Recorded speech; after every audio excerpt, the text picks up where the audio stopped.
سواک لغت عرب میں مصدر یا اس میں مصدر ساک یسوک سوکن بسواکن، اور سواک کے دو معنی، ایک مسواک کرنا جو فعل ہے مسواک کرنا، اور دوسرا وہ لکڑی جو مسواک کہلاتی۔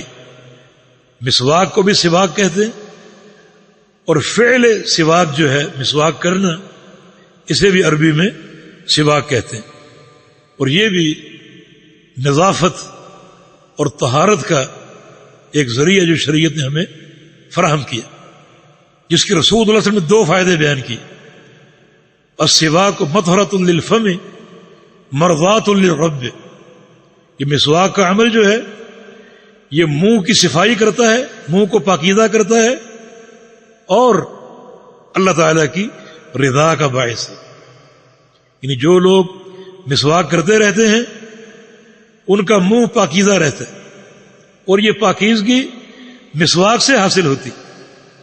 یہ جو آپ کے پیسٹ وغیرہ ہیں یہ ایک وقتی صفائی کا کام تو کرتے ہیں، لیکن حقیقی جو ایک تنظیف ہے اور ایک طہارت ہے جو مسواک دیتی ہے وہ اور کوئی چیز نہیں دے سکتی۔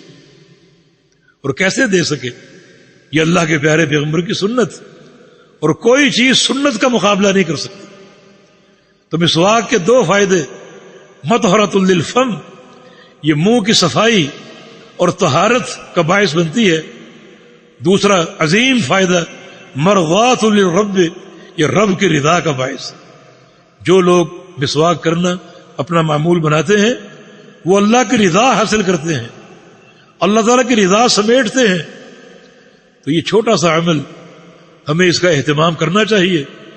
مسواک بھی وہ عمل ہے جو ہماری زندگیوں سے ختم ہوتا جا رہا ہے، اور مسواک کی جگہ دوسری چیزیں آ رہی ہیں، ان کے استعمال کی ممانعت نہیں ہے، لیکن مسواک نہ چھوڑیے۔ مسواک کے فائدے اپنے ہیں، اصل سنت مسواک ہے، اور دوسرے جو امور ہیں یا دوسری جو چیزیں ہیں اصل سنت نہیں ہے، وہ مسواک کا مقابلہ نہیں کر سکتی۔ تو مسواک کا اہتمام جو ہے وہ ہونا چاہیے۔ ابو ہریرہ اس کے راوی ہیں جن کی سیرت ہم نے بیان کی، فرماتے ہیں کہ رسول اللہ صلی اللہ علیہ وسلم نے ارشاد فرمایا، لولا نشق علی امتی لامرتم بالسواک عند کل صلاۃ، اگر میں اپنی امت پر مشقت کا اندیشہ نہ رکھوں کہ میری امت مشقت میں پڑ جائے گی، مشکل اور تکلیف میں پڑ جائے گی، تو میں کیا کرتا، لامرتم بالسواک، میں ان کو حکم دیتا مسواک کا، عند کل صلاۃ، ہر نماز کے وقت، کہ ہر نماز کے ساتھ مسواک کرو۔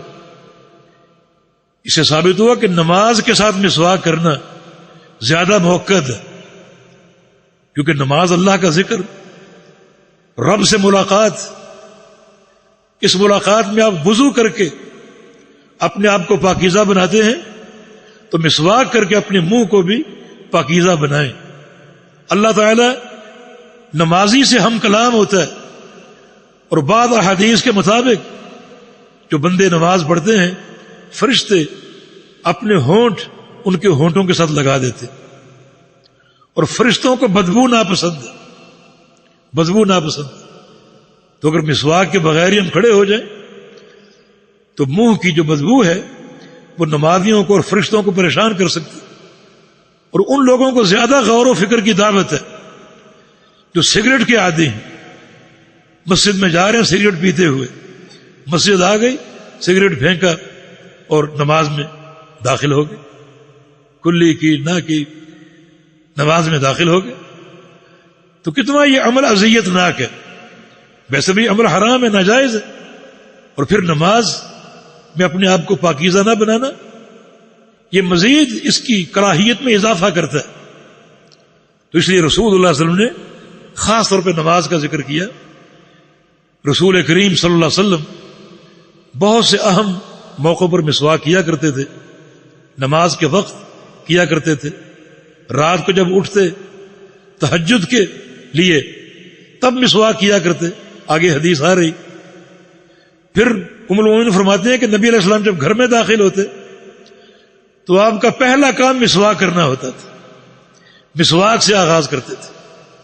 کھانا کھانے سے قبل مسواک کرنا، کھانے کے بعد مسواک کرنا، یہ وہ اہم مواقع ہیں. سحری کے وقت مسواک کرنا یہ ثابت بھی ہے. تو یہ اہم مواقع مسواک کے لیے، لیکن خاص طور پہ نماز کے وقت، کیونکہ یہ اللہ تعالیٰ سے ملاقات کا وقت ہے، اور بندے کو چاہیے کہ وہ بالکل پاکیزہ ہو کر، اس کا منہ پاکیزہ ہو، اس کا لباس پاکیزہ ہو، اور وضو کے ذریعے پاکیزگی حاصل کر کے اپنے رب کے حضور کھڑا ہو اور مناجات کرے. اس کے لیے اجر بھی حاصل ہوگا اور اللہ کی رضا حاصل ہوگی. اور جو طبی فائدے ہیں مسواک کے، دانتوں کے لیے، زبان کے لیے، مسوڑوں کے لیے، وہ الگ ہیں. تو اس کے دنیاوی اخروی فائدے ہی فائدے ہیں. عمل انتہائی آسان ہے. تو مسواک کا اپنے آپ کو عادی بنائیں. اللہ پاک توفیق عطا فرمائے. اور یہ اللہ کے رسول صلی اللہ علیہ وسلم امت کے لیے مشقت نہیں چاہتے. یہ آپ کی ایک رحمت، ایک شفقت اور محبت کا اظہار ہے. اور قرآن نے بھی اس شفقت کا ذکر کیا ہے. لقد جاءکم رسول من انفسکم عزیز علیہ ما عنتم حریص علیکم. تمہارے پاس جو رسول آیا ہے، اس رسول کی صفت یہ ہے کہ ہر وہ چیز جو تمہارے لیے دشوار ہو اور تمہاری تکلیف کا باعث ہو، وہ رسول پر بڑی گراں گزرتی. رسول کی خواہش ہے امت کے لیے آسانی ہو. اللہ کے پیارے پیغمبر کو جب دو کاموں میں اختیار دیا جاتا، یا یہ کر لو یا یہ کر لو، تو آپ آسان کام کو چنتے تھے. یہ بھی آپ کی شفقت اور محبت کی دلیل ہے. اور یہ فرمان بھی اسی شفقت اور محبت کی دلیل ہے. وما ارسلناک الا رحمۃ للعالمین. جی یہ حذیفہ بن یمان رضی اللہ عنہ اس حدیث کے راوی ہیں. فرماتے ہیں کہ کان رسول اللہ صلی اللہ علیہ وسلم اذا قام من اللیل یشو صفاہ بالسواک. رسول اللہ صلی اللہ علیہ وسلم جب رات کو قیام کرتے، تہجد کے لیے اٹھتے، تو اپنے منہ کو ملتے، رگڑتے. یشوس بمانا یدلک، رگڑتے اور ملتے، بالسواک، مسواک کے ساتھ. جب رات کی نیند سے بیدار ہوتے تو اپنے منہ کو مسواک سے رگڑا کرتے اور ملا کرتے.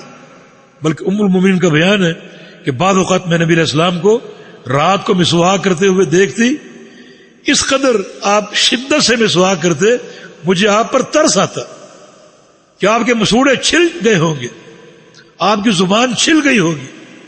رسول کریم صلی اللہ علیہ وسلم کو بدبو سے نفرت تھی، خوشبو سے محبت تھی.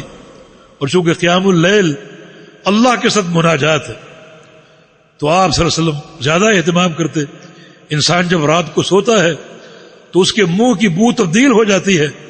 تو رات کی نیند سے بیدار ہو کر فجر کی نماز سے قبل یا قیام اللیل سے قبل مسواک ضروری ہے، تاکہ اللہ کے دربار میں حاضری منہ کی خوشبو کے ساتھ ہو، بدبو کے ساتھ نہ ہو. اس کا اہتمام کم ہے، لیکن اہتمام کرنا چاہیے. اور یہ حدیث اسی بات کی دلیل ہے کہ خاص طور پہ جب رات کی نیند سے بیدار ہو تو مسواک ضرور کرو، کیونکہ سونے سے منہ کی بو تبدیل ہو جاتی ہے، تو مسواک سے وہ بدبو زائل ہو جائے گی اور انسان کا منہ خوشبودار ہو جائے گا اور اللہ کی رضا کا باعث ہوگا. جی عن عائشہ رضی اللہ تعالی عنہا قالت دخل عبد الرحمن بن ابی بکر الصدیق رضی اللہ عنہما علی النبی صلی اللہ علیہ وسلم. اس حدیث کا موضوع مسواک ہے، اور یہ روایت ام المومنین کی ہے، عائشہ صدیقہ رضی اللہ عنہا کی، جن کی سوانح ہم نے پڑھی کچھ. فرماتی ہیں کہ عبد الرحمن بن ابی بکر رضی اللہ عنہ، ان کے بھائی ابو بکر صدیق کے بیٹے، عائشہ کے بھائی، نبی علیہ السلام پر داخل ہوئے. وہ انا مسندتہ الی صدری، اور میں رسول اللہ صلی اللہ علیہ وسلم کو اپنے سینے کے ساتھ لگائے ہوئے تھی، ٹیک دیے ہوئے تھی اور سہارا دیے ہوئے تھی. یہ قصہ نبی علیہ السلام کے مرض الموت کا ہے. آپ کا آخری وقت، جس کی چند گھڑیوں بعد آپ کا انتقال ہو گیا، تو کیفیت یہ تھی کہ میں رسول کریم صلی اللہ علیہ وسلم کو اپنے سینے سے ٹکائے ہوئے تھی اور سہارا دیے ہوئے تھی. اور عبد الرحمن بن ابی بکر میرے بھائی وہاں آئے، داخل ہوئے. تو مع عبد الرحمن السواک، اور عبد الرحمن کے پاس مسواک تھی. نبی علیہ السلام اسے دیکھتے ہیں اور مسواک کو کافی دیر دیکھتے رہے، اور آپ نے طلب نہیں کی. میں نبی علیہ السلام کی نگاہوں کو بھانپ گئی کہ آپ مسواک چاہ رہے ہیں. میں نے پوچھا آپ کو مسواک چاہیے؟ تو آپ نے اشارہ کیا کہ ہاں. آپ نے خود کیوں نہ مانگ لی؟ نبی ہے، نبی ہاتھ نہیں پھیلاتا، نبی اس طرح سوال نہیں کرتا. اور علماء انبیاء کی گدی کے وارث ہیں، وہ بھیک نہیں مانگتے اور ہاتھ نہیں پھیلاتے. ان میں خودداری ہونی چاہیے، اور یہ خودداری نبی علیہ السلام کے اسوہ اور آپ کی سیرت طیبہ سے ہمیں حاصل ہوتی، کیونکہ یہ بھیک مانگنا مروت کے خلاف ہے، شرعی تقاضوں کے خلاف ہے، علمی ہیبت کے خلاف ہے اور علمی وقار کے خلاف. یہ بات ان کو کمزور کر دے گی، اور یہ کمزوری ان کی دعوت کی کمزوری ہوگی. یہ انبیاء کا اسوہ ہے. چنانچہ عائشہ فرماتی ہیں کہ میں نے مسواک عبد الرحمن سے لی، فقدمتہ وطیبتہ، اسے میں نے چبایا اور اس کو عمدہ کیا، نرم کیا. طیبتہ کو میں نے نرم کیا تاکہ وہ مسواک کے قابل ہو جائے اور دانتوں میں ملنے اور رگڑنے کے قابل ہو جائے. ثم دفعتہ الی النبی صلی اللہ علیہ وسلم، پھر میں نے وہ مسواک رسول اللہ علیہ وسلم کو دے دی. فاستنى به، تو نبی علیہ السلام نے مسواک کی. استنى، آپ نے مسواک کی. فما رأيت رسول اللہ صلی اللہ علیہ وسلم استنى استنانا قط احسن منه، میں نے نبی علیہ السلام کو اس سے زیادہ خوبصورت مسواک کرتے ہوئے کبھی نہیں دیکھا. اس وقت جو نبی علیہ السلام مسواک کر رہے تھے، اس سے زیادہ خوبصورت مسواک کرتے ہوئے میں نے آپ کو کبھی نہیں دیکھا. فما عدا ان فرغ رسول اللہ صلی اللہ علیہ وسلم رفع یدیہ، جب رسول اللہ صلی اللہ علیہ وسلم مسواک سے فارغ ہوئے تو آپ نے اپنے ہاتھوں کو اٹھا دیا، اور اصبعہ، یا اپنی انگلی کو اٹھا دی اس طرح. ثم قال، پھر فرمایا، پھر رفیق الاعلی، کہ یا اللہ مجھے ملا دے رفیق اعلی کے ساتھ، مجھے رفیق اعلی میں شامل فرما لے. ایک حدیث کے الفاظ ہیں، اللہم الحقنی بالرفیق الاعلی، یا اللہ مجھے رفیق اعلی کے ساتھ ملا دے. رفیق اعلی سے مراد کیا ہے؟ جو قرآن پاک کی آیت ہے، من یطع اللہ والرسول فاولئک مع الذین انعم اللہ علیہم من النبیین والصدیقین والشہداء والصالحین. جو اللہ اور اس کے رسول کی اطاعت کرتے ہیں، یہ لوگ ان کے ساتھ ہوں گے جو اللہ کے انعام یافتہ بندے. وہ کون ہیں؟ انبیاء، صدیقین، شہداء اور صالحین. یہ چار قسم کے افراد، ان کا مجموعہ رفیق اعلی ہے. تو رسول اللہ صلی اللہ علیہ وسلم مسواک سے فارغ ہو کر اپنے ہاتھوں کو اٹھایا اور یہ دعا فرمائی کہ اللہم الحقنی بالرفیق الاعلی. ثم قضی، پھر آپ صلی اللہ علیہ وسلم کی وفات ہو گئی اور آپ کا انتقال ہو گیا. عائشہ فرماتی کہ جب آپ نے پھر رفیق الاعلی کہا تو میں سمجھ گئی کہ اللہ کے پیغمبر ہمیں اب چھوڑ کر جا رہے ہیں، کیونکہ رسول اللہ علیہ وسلم کی حدیث میں نے سن رکھی تھی کہ موت سے قبل اللہ کے پیغمبر کو اختیار دیا جاتا ہے کہ چاہو تو موت قبول کر لو اور چاہو تو زندگی بڑھوا لو، ہم آپ کو اور زندگی دے دیتے. جب رسول اللہ صلی اللہ علیہ وسلم نے فرمایا کہ پھر رفیق الاعلی، تو میں سمجھی کہ اس وقت آپ کو اختیار دیا جا رہا ہے اس حدیث کے تحت کہ چاہو تو موت قبول کر لو اور چاہو تو زندگی میں اضافہ کر دے. تو آپ نے فرمایا کہ نہیں، پھر رفیق الاعلی، مجھے رفیق اعلی کے ساتھ ملنا ہے. یہ چار قسم کے جو صالحین، انبیاء، شہداء اور صدیقین، ان کے ساتھ ملنا ہے. چنانچہ جب آپ نے رفیق اعلی کہا تو فوراً اس وقت آپ کی جو ہے وفات واقع ہو گئی اور آپ کا انتقال ہو گیا. وکانت تقول، عائشہ فرماتی ہیں کہ مات بین حاقنتی و ذاقنتی، کہ نبی علیہ السلام کا انتقال اس طرح ہوا کہ آپ میرے سینے کے ساتھ ٹکے ہوئے تھے، سینے کے ساتھ ٹکے ہوئے تھے، تھوڑی کے نیچے، اور یہ جو دو کندھے ہیں ان کے درمیان آپ کا سر تھا. عائشہ صدیقہ 4 طریقوں سے فخر کیا کرتی تھی کہ اللہ کے پیغمبر جس دن فوت ہوئے اس دن میری باری تھی اور آپ کا انتقال میرے گھر میں ہوا، کیونکہ اللہ تعالیٰ نے میرے گھر ہی کو، میرے کمرے ہی کو نبی علیہ السلام کے دفن کے لیے چن لیے. یہ بڑے فخر کی بات ہے. اللہ تعالیٰ جس زمین کو پسند کرتا ہے اسی زمین پر پیغمبر کی روح قبض کرتا ہے. تو عائشہ صدیقہ کا حجرہ اللہ کو پسند تھا. اللہ نے اسی حجرے میں اپنے پیغمبر کو وفات دی تاکہ ان کو باہر نہ نکالا جائے اور وہیں آپ کی تدفین. اور تیسرا فخر یہ تھا کہ رسول اللہ صلی اللہ علیہ وسلم کا سر مبارک میرے سینے سے ٹکا ہوا تھا. اور چوتھا فخر یہ تھا کہ اللہ تعالیٰ نے آپ کی وفات سے قبل میرے اور پیغمبر علیہ السلام کے لعاب دہن کو جمع کر دیا تھا. میں نے مسواک اپنے دانتوں سے نرم کی اور اللہ کے پیغمبر کو تھمائی, اور اللہ کے پیغمبر نے اسی طرح مسواک فرمائی. گویا میرے اور پیغمبر علیہ السلام کے لعاب کو اللہ نے جمع کر دیا. ایک بار خواب دیکھا تھا کہ کمرے میں 3 چاند گرے ہیں. اپنے والد سے تعبیر پوچھی, والد خاموش ہو گئے. جب رسول اللہ صلی اللہ علیہ وسلم کا انتقال ہوا اور حجرہ عائشہ میں دفن ہوئے, ابو بکر نے فرمایا کہ عائشہ وہ خواب یاد ہے؟ یہ پہلا چاند گرا ہے, ابھی 2 چاند اور گریں گے, اور یہ سب سے بہترین چاند ہے, سب سے بڑا اور خوبصورت چاند. اور پھر یہ خواب کی تعبیر پوری ہوئی. ابو بکر صدیق فوت ہوئے, حجرہ عائشہ میں دفن ہوئے. عمر بن خطاب فوت ہوئے, اسی کمرے میں دفن ہوئے. یہاں مسواک کی اہمیت ہے کہ رسول کریم صلی اللہ علیہ وسلم دنیا سے جا رہے اور آپ کا آخری عمل مسواک ہے. تو اس سے بڑی کیا دلیل چاہیے مسواک کی اہمیت کے لیے کہ آخری عمل آپ کا مسواک ہے. یہ آپ کا عمل ہے, اور کچھ آپ کی ایک دعا اور بد دعا. دعا یہ تھی اللہم لا تجعل قبری وثنا یعبد, یا اللہ میری قبر کو پوجا گاہ نہ بنانا, میلہ گاہ نہ بنانا کہ لوگ آئیں سجدے کریں, طواف کریں اور قبر کی مجاورت کریں, میلے لگائیں, عرسوں کا انعقاد کریں. ایسا نہ بنا. پھر کون سا مائی کا لال ہے جس کی قبر پوجا گاہ بن سکتی؟ یہ سب سے بہترین قبر. اس قبر کا مقبور ساری کائنات کا سردار ہے, اور یہ قبر وہاں ہے جہاں جو زمین اللہ کو پسند ہے, اور یہ قبر وہاں ہے جس کو اللہ کے پیغمبر نے ریاض الجنہ کا, جنت کا باغیچہ, میرے گھر سے لے کر میرے ممبر تک جنت کا باغیچہ. کوئی اس سے بہتر قبر ہو سکتی؟ یا اللہ میری قبر کو میلہ گاہ نہ بنانا, پوجا گاہ نہ بنانا. پھر کس کی قبر پوجا گاہ بن سکتی؟ اور ساتھ ہی بددعا فرما دی کہ قاتل اللہ الیہود والنصارى اتخذوا قبور انبیاء مساجد. اللہ یہودیوں پر, عیسائیوں پر لعنتیں برسائے, ان کو برباد کر دے جنہوں نے نبیوں کی قبروں کو سجدہ گاہ بنا لیا.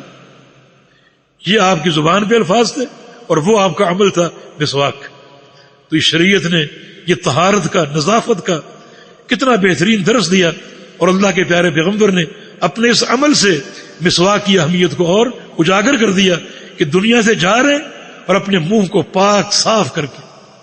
اس سے قبل آپ نے فرمایا تھا کہ 7 مشکیزیں پانی کے لاؤ, اور وہ 7 مشکیزیں پانی کے بھرے ہوئے ہوں اور ایسے ہوں کہ لم تحلل اوقیتہن, ان کی ڈوری نہ کھولی گئی ہو, یعنی ان کو چشموں سے بھرا گیا ہو اور بھر کے ان کی ڈوری باندھ دی گئی ہو, پھر دوبارہ کھولی نہ گئی ہو.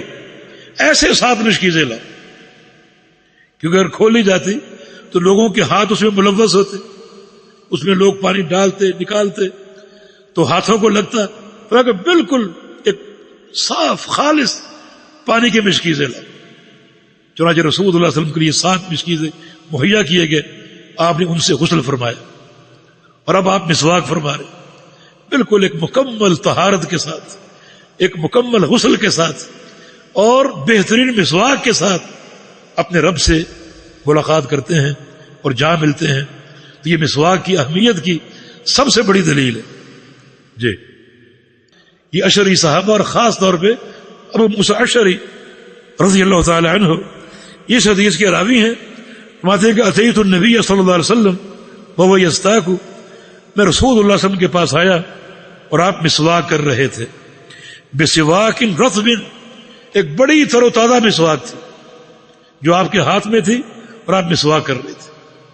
مسواک کے لیے یہ فقہی مسئلہ یاد رکھیں کہ مسواک بائیں ہاتھ سے کرنی چاہیے, کیونکہ مسواک کا عمل ایک طرح سے منہ کی بدبو اور منہ کی قذارت کو دور کرنے کا عمل ہے، اور اس قسم کے کاموں کے لیے بایاں ہاتھ ہے. دایاں ہاتھ اشرف کاموں کے لیے اور بایاں ہاتھ اس قسم کے کاموں کے لیے، جیسے استنجا کا آپ نے پڑھا بایاں ہاتھ سے کرنا. اس طرح مسواک کا عمل بھی بایاں ہاتھ سے کرنا زیادہ بہتر. فرمایا وہ طرف السواک علی لسان ہی، اور میں نے دیکھا کہ مسواک کا جو ایک کنارہ تھا وہ اللہ کے پیغمبر کی زبان پہ تھا. یا آپ مسواک کر رہے تھے اور مسواک آپ کی زبان پر تھی. اس سے کیا ثابت ہوا کہ مسواک زبان پہ بھی کرنی چاہیے، صرف دانتوں پر نہیں، دانتوں پر، مسوڑوں پر اور زبان پر. کیونکہ جو اندر کی بدبو ہے وہ تینوں چیزوں کو صاف کر کے زائل ہوگی. صرف دانتوں پر پھیر لیں تو زبان کی بدبو، مسوڑوں کی، وہ کیسے دور ہوگی؟ تو یہ مکمل بدبو کا زائل ہونا تینوں جگہوں پر مسواک کرنے سے ہوگا، دانتوں پر، مسوڑوں پر اور زبان پر. وہ یقول او او، اللہ کے پیغمبر مسواک کر رہے تھے اور آپ کے حلق سے یہ آواز آ رہی تھی او او، جیسے کوئی قے کر رہا. یعنی اتنی شدت سے مسواک کرتے تھے، اپنے دانتوں کو رگڑتے اور ملتے اتنی شدت سے. تو یہ ایک امر مطلوب ہے اور اس کا اہتمام ہونا چاہیے. فرمایا کہ آپ او او کر رہے تھے، بس سوا کو فی فی ہے، مسواک آپ کے منہ میں تھی، کأنہ یتہوع، وہ یا رسول اللہ صلی اللہ علیہ وسلم قے کر رہے.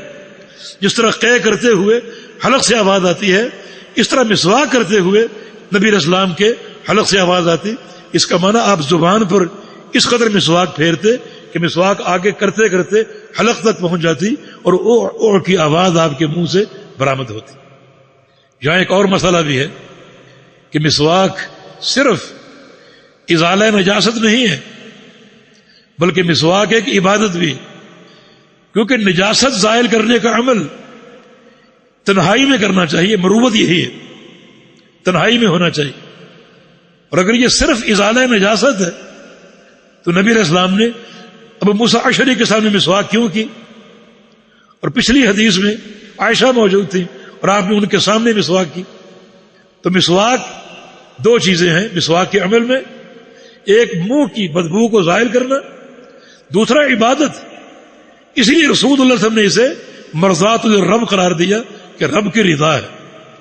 اور اس نقطے کے تحت جو ہے وہ مسواک اگر دائیں ہاتھ سے بھی کر لیں چونکہ عبادت ہے اور اشرف الاعمال میں سے ہے تو یہ بھی ایک جواز کا پہلو نکلتا ہے. تمہارا کیف یہ چار حدیثیں مسواک کی اہمیت، عظمت، تقدس اور اس کے اجر و ثواب اور اس کی فضیلت کی دلیل ہے، اور یہ ہماری زندگی میں ہونی چاہیے کثرت کے ساتھ اور بار بار. جی